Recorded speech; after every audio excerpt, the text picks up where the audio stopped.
First off, I'm Brooke Arbite, and I'm the PIO for the Oklahoma State Bureau of Investigation. And I'm surrounded by Captain Charles McKeever from our Southwest Regional Office, Trooper Eric Foster, Deputy Jared Martinez with the Powder County Sheriff's Office, and of course, Chief Aaron Raynold from the Cyril Police Department. As far as any updates from the briefing from this morning, we've added some additional partners that are coming to assist with the investigation, including the National Center for Missing and Exploited Children. They're helping us out.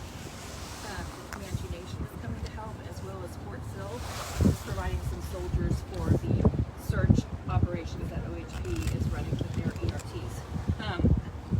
We've been out all day conducting those grid searches with volunteers, and we really appreciate their support along with OHP's support in managing that effort. We are collecting items that could be relevant. I'm not going to call them evidence, but we are finding things around town that could be helpful in this case. One of the questions from this morning was about the health and condition of the 5-year-old that was found yesterday. Excuse me. We can report that she did not require medical care at the time. Of course, she was frightened. That goes without saying when you're a 5-year-old. She's currently in protective custody with the state, but she did not require any sort of medical care at the time. We really appreciate all the tips that have been called in to our tip line. We encourage anybody in town, whether you're a business owner or a resident, that if you have any sort of video cameras or Ring doorbell systems, if you can come down to the church and provide that to law enforcement, it would be very beneficial. Let's see. We're still working on putting together the exact timeline, but again, I can confirm that this investigation really kicked off yesterday about 2 p.m. when the postal carrier located the 5-year-old in contact with the police department. And then we got involved later that night. And of course, all of our law enforcement partners have joined us, and we've been looking for her nonstop since the original call came into the police department. With that, I'm going to let Trooper Foster answer some questions about OHP resources that are out here, and also address the Amber Alert. Okay. Yep, go ahead. So, the Oklahoma Highway Patrol was requested last night, and obviously we're here to assist. And so we brought all of the resources that are available to be able to come and assist. We've been in the air with helicopter, with infrared. We've been on the ground. Obviously, you've seen around town there are a lot of grid searches on foot going around, and on four-wheelers, things like that.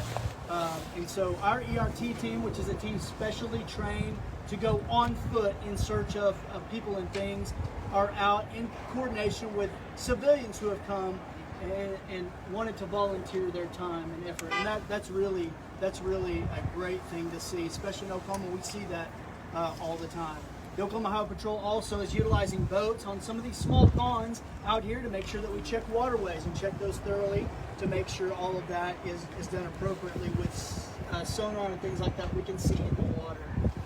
And so the Oklahoma Highway Patrol is very much involved in just assisting whatever needs to be done that is requested from OSBI and the city of Cyril. Our thoughts and prayers go out to everyone involved.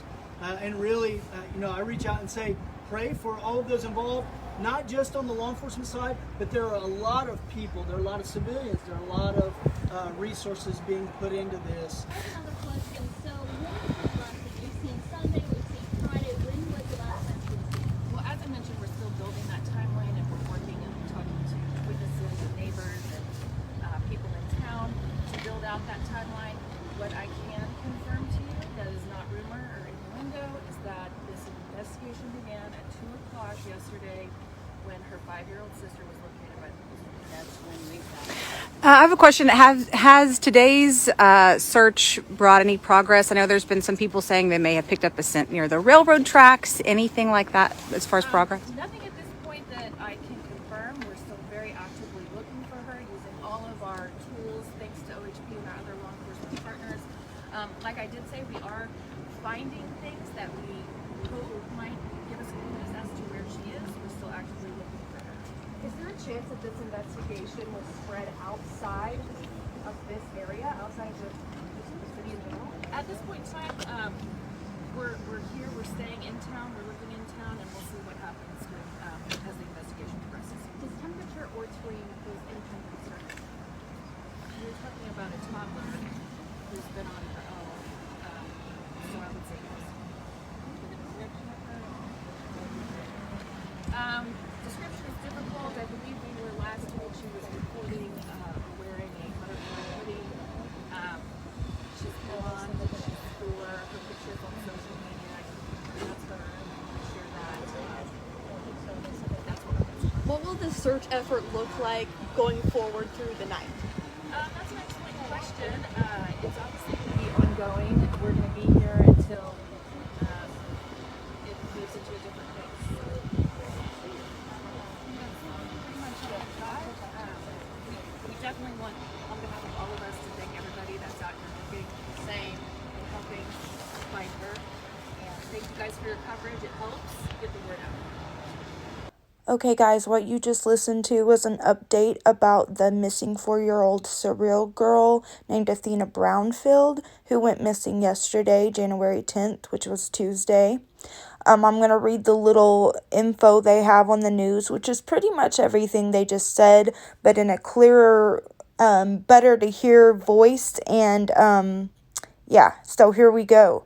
Cyril, Oklahoma, an urgent search is underway for a 4-year-old Cyril girl who was reported missing Tuesday afternoon. The Oklahoma State Bureau of Investigation says the investigation into the disappearance of Athena Brownfield started around 2 p.m. Tuesday after a postal worker found her 5-year-old sister near their home in the 200 block of West Nebraska in Cyril, which is in Cato County and southwest of Oklahoma City. So when they were talking about the 5-year-old that they found, who didn't need medical attention but was scared, that was her sister they found. So now they're just looking for the other little girl. Athena, whom the OSBI initially said was 3 but has since confirmed is 4, was last seen wearing a butterfly hoodie and has limited verbal skills. Law enforcement is working to put together an exact timeline of when Athena was last seen. We are finding things that we hope might give us clues on where she is. We're still actively looking for her, said Brooke Arbitman with the Oklahoma State Bureau of Investigation. When asked about where Athena's parents are, Arbitman said, "That's part of the ongoing investigation." Authorities said the 5-year-old did not require medical care but was frightened. She has been placed in protective custody. Law enforcement taped off the little girl's home. Arbitman said the crime scene tape doesn't indicate a crime occurred at the home, but rather executing a search warrant there is standard procedure. This is very active and ongoing investigation, and right now our top priority is locating her.